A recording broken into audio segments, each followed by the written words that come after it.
19 రజతోత్సవ వేడుకలు జరుపుకుంటున్న వేళ గుల్లపోచంపల్లి డివిజన్ లో మరి పార్టీ ఆవిర్భావ సందర్భంగా మరి అధ్యక్షుడు డాక్టర్ సంజీవ్ గారి ఆధ్వర్యంలో మరి జెండా ఆవిష్కరణ చేసుకోవడం జరిగింది.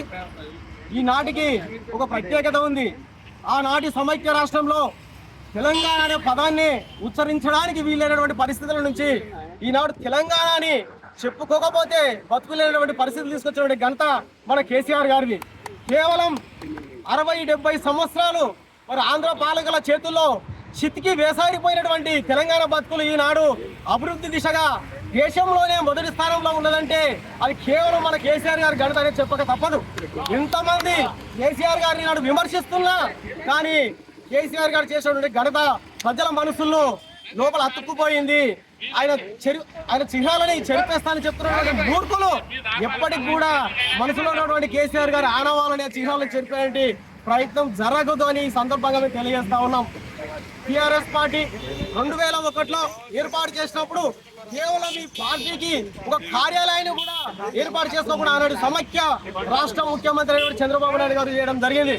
ఆచార్య కొండా లక్ష్మణ్ బాబు గారు జలదృశ్యంలో ఆయన సొంత గృహాన్ని పార్టీ ఆఫీస్కి ఇస్తే దాన్ని దౌర్జన్యంగా గులగొట్టించినటువంటి చరిత్ర ఆనాటి సమైక్య ముఖ్యమంత్రి చంద్రబాబు నాయుడు గారిది.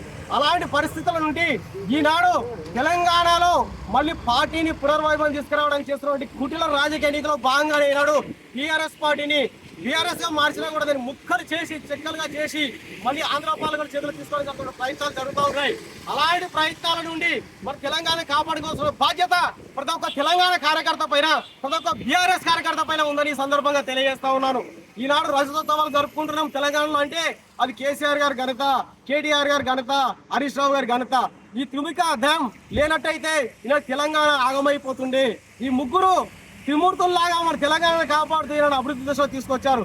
కాబట్టి అలాంటి పార్టీకి వెన్నుముకగా నిలుస్తున్నటువంటి నాయకులు కార్యకర్తలు అందరికీ కూడా తెలంగాణ బీఆర్ఎస్ పార్టీ రజతోత్సవ సందర్భంగా అందరికీ శుభాకాంక్షలు తెలియజేస్తున్నాము. ఇక మీదట ఇంకా 2.5 సంవత్సరాలు ఉంది కాంగ్రెస్ పార్టీకి ముంగట ముసళ్ళ పండుగ.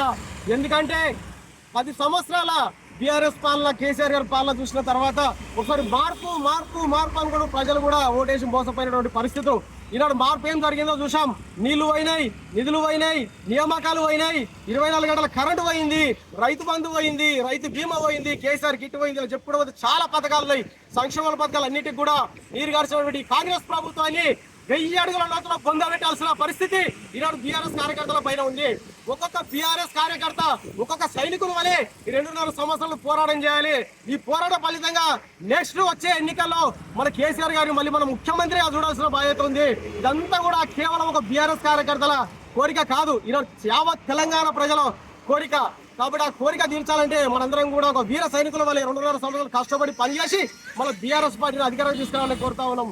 మరొక్కసారి రాష్ట్ర వ్యాప్తంగా ఉన్న బీఆర్ఎస్ నాయకులకు కార్యకర్తలకు బీఆర్ఎస్ పార్టీకి అనుబంధంగా పనిచేస్తున్న అనేకమైన సంస్థలకు ప్రజలకు కూడా మరొకసారి ధన్యవాదాలు తెలియజేస్తూ శుభాకాంక్షలు కూడా తెలియజేస్తున్నాం. జై హింద్, జై భారత్, జై బీఆర్ఎస్, జై కేసీఆర్.